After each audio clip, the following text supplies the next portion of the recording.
I'm so glad you're here. In this short video, we are going to explore knee pain and really basic ways that we can get it to go away. Now, if you've suffered something tremendous like a fall, like a torn ligament, this is not your video. But if you have some common aches and pains, if you really haven't devoted much time to building flexibility, or maybe if your muscles are a little bit rusty, this is your video. So go ahead and get your sneakers on. We are going to take a couple of the stretches that if you were to go into a doctor's office, the first things they would have you do to try and troubleshoot what the pain might be is they will tell you to stretch. And they're going to tell you to stretch your calves first. So we all remember from gym class that really basic calf stretch where we straighten the leg, maybe we would take the soles of the foot against a wall, and we just pull the toes closer to the nose, and we would let the entire leg be nice and straight. This is doing a great job of stretching one of my calf muscles. As you come into the stretch, you can hold it here for about 45 seconds. Continue to count, make sure you get a good stretch. I'm going to come out of this stretch so we can keep talking about the calf. The calf is a complex. It actually has two muscles. So that first muscle that we stretched is this big bulbous one. You can see my calf, it's this big bulb in the back. This is my gastrocnemius. And this muscle is one that we need to stretch with a straight leg because this muscle articulates over two joints. It starts on the heel, it crosses over the ankle, and then it extends up the lower leg, up north of the knee, inserting all the way up here on your femur. So that muscle is really great for being stretched with a straight leg. However, one of the primary culprits in knee pain is a different muscle also in the calf complex called your soleus. So it's not this bulbous muscle, but it also starts on the heel, it crosses over the ankle joint, but it ends just south of the knee, okay? So this muscle is lower, primarily. The girth of the muscle, the thickness of the muscle is lower than the gastrocnemius bulb, and it's deeper, so it runs underneath it. Since it only crosses over one joint, I need to do a little bit of modifying to actually get that muscle to stretch. I need to stretch it with a bent knee. So I've put my sneakers on. To do this one without sneakers, it kind of feels like you're trying to hold on to a wet seal. So do put your sneakers on. And I've taken my stool out because it helps me get into the stretch. I'll put the ball of my foot on my stool. The arch of my foot and my heel are both off of my stool. And I'll let my heel reach for the ground. I'm starting to find a stretch in the back of my leg, in that soleus muscle. If I need a little bit more, if I'm not feeling it yet, I can take the weight of my upper body and then right onto my thigh, I'll just give my weight over. I'm never leaning directly onto my knee. I'm keeping my dog is being so naughty. I'm sorry. That's Rizzo. But anyway, we're stretching our soleus here, and I'm never putting weight directly onto my knee.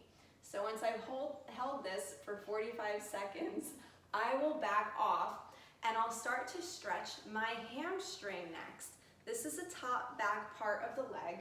If you have a lot of mobility, you can come into that big gym class stretch, hinge at the hips and reach down the leg. If mobility is an issue, we're gonna keep the stool.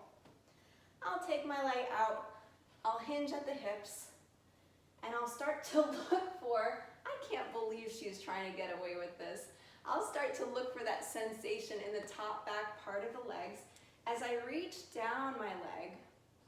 Again, 45 seconds, that's our magic number. I'm going to say it a lot because that's the point at which we start to increase length of a muscle rather than just setting it back to where it's been used to.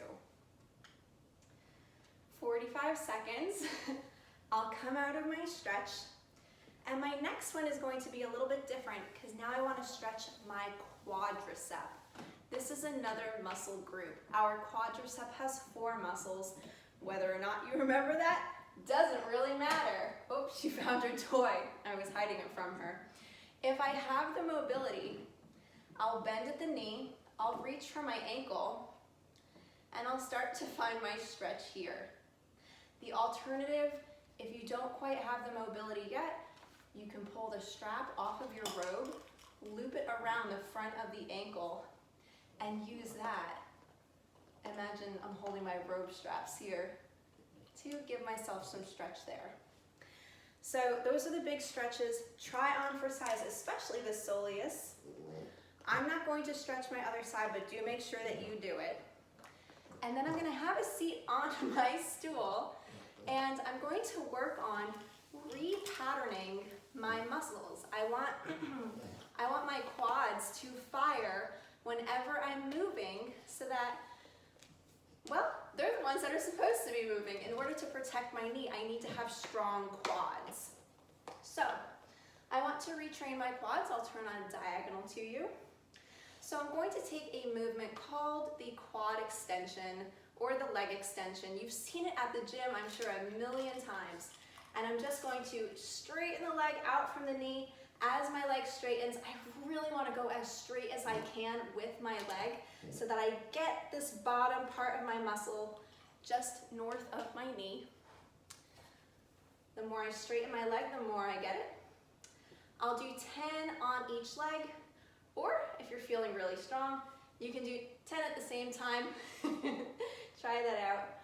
And if it's no problem for you, you might even try adding a couple of squats to it so that your body can, again, repeat this pattern and make sure that the muscles are strong and protecting the knee in the ways that we need them to be. So my squat feels okay. I'm gonna go ahead and try it. I'm keeping my stool behind me just so that I make sure that I don't squat too deeply and do more harm than good. I have the option of sitting all the way down. I'll press through my heels, and as I lift my body's weight, I'm squeezing through my quads. I'll straighten my legs all the way. I'm even squeezing my butt here. And I'll bring it back down. Stick out your rear end. We want to keep the knees behind the toes all the way through our squat. If squatting all the way down to your chair is too much for you, do little modifications. Go as far as you can, press back up. The squeeze of the muscle is what really matters. So, I'm out of breath from talking to you, but those are my recommendations for mitigating basic knee pain. Drop me a comment, let me know how it goes, and I will see you